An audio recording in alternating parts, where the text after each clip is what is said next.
We've been listening to Democratic presidential candidate Bernie Sanders speak at the Christian Conservative University, Liberty University in Lynchburg, Virginia. He came out on the stage and quickly pointed out that it is much easier to talk to people who you agree with. It's much harder to talk to people that you don't see eye to eye on all of the issues. He quickly pointed out gay marriage and abortion as two of those issues that they do not agree with. We want to bring in our senior political editor, Steve Chaggaris. He's been listening to the speech as well. And Steve, I just want to point out a few things. Sanders, he's a self-described democratic socialist speaking at a Christian conservative university on a Jewish holiday, something you don't see every day. Yeah, it's something you don't see every day. It's interesting. Liberty University, Christian conservative, but they're reaching out to all the candidates to try to get them to come to speak. And Jerry Falwell Jr., who runs the school, said he was very happy that Sanders, who clearly doesn't agree with most of the student body and the school itself on a lot of these issues, he was pleased that he accepted the invitation. And what's the strategy here, Steve, for him to speak to this crowd? Is this really an attempt to get some of those people in the audience to vote for him? Well, I think if you actually saw the crowd during reactions to the things that he was saying, they weren't necessarily on board. I mean, there was sort of polite applause to some, and there were a few people in the audience who liked some of the things he was talking about. But this really isn't about the students there. This is about this school being in Virginia. Virginia is an early state. They vote on March 1st next year in the primaries, which is Super Tuesday. And this is him sort of trying to reach beyond the support that he's getting in Iowa and New Hampshire. If you saw our poll yesterday, shows Sanders leading Clinton in Iowa and New Hampshire, but him losing significantly in South Carolina. And this is him sort of trying to get a foothold in some of the later states and to prove that, you know, he can have some strength beyond Iowa and New Hampshire. Well, we've heard that he is doing well in these polls because he's from Vermont and he's polling well in the neighboring New Hampshire. Do you think this will be a real test to see how he does by speaking out at such different places?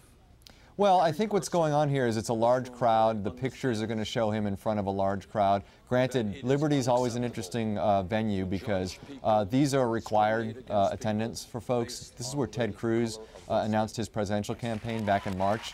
So it looked like Ted Cruz had a huge crowd, but this was, again, these are people who are forced to sort of show up to these events. So the pictures look great for Bernie Sanders, but again, it's all about getting in front of a large crowd but getting the attention too. And so him going out and speaking to people who don't necessarily agree with him, I think they hope will go a little bit further than just sort of patting yourself in front of large crowds, which he's been doing all over the country in front of people who agree with everything that he has to say. You know, Steve, as I was watching him, I could not help but think about Hillary Clinton and imagining if she would ever appear before this kind of crowd. I guess I'm wondering, what's your take on that? Is this something only Bernie Sanders might do, appearing before a crowd that has such radically different beliefs?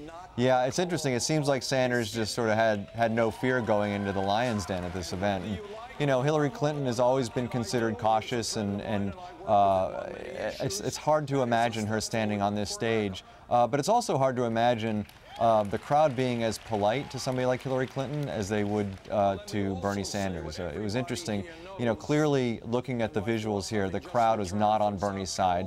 There were very few people applauding at any of his applause lines. And I just wonder how Hillary Clinton would do in this.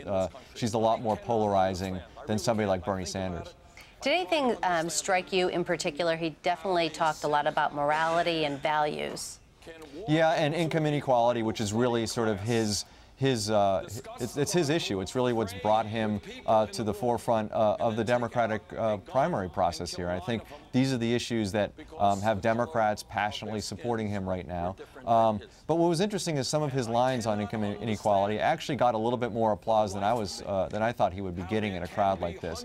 Well, I don't know if that's because these are younger folks or what, but you know, him going into Liberty University, which is really a socially conservative, Christian conservative school, to get some applause to those lines was really interesting to me. And also we heard at the outset there, in his introduction, the fact that apparently some of his supporters were positioned right up in the front, obviously in a move to be polite and have Bernie Sanders supporters right up there, and we could hear those folks very clearly. Right, closer to the mics. I mean, that's a large venue, it's an arena, so, you know, to have people applauding right up in front near his microphones made it sound like that there was a lot more support than I think there was in the room. A lot of stagecraft involved. All right. Steve Chaggaris, thank you so much for your insight. Thanks.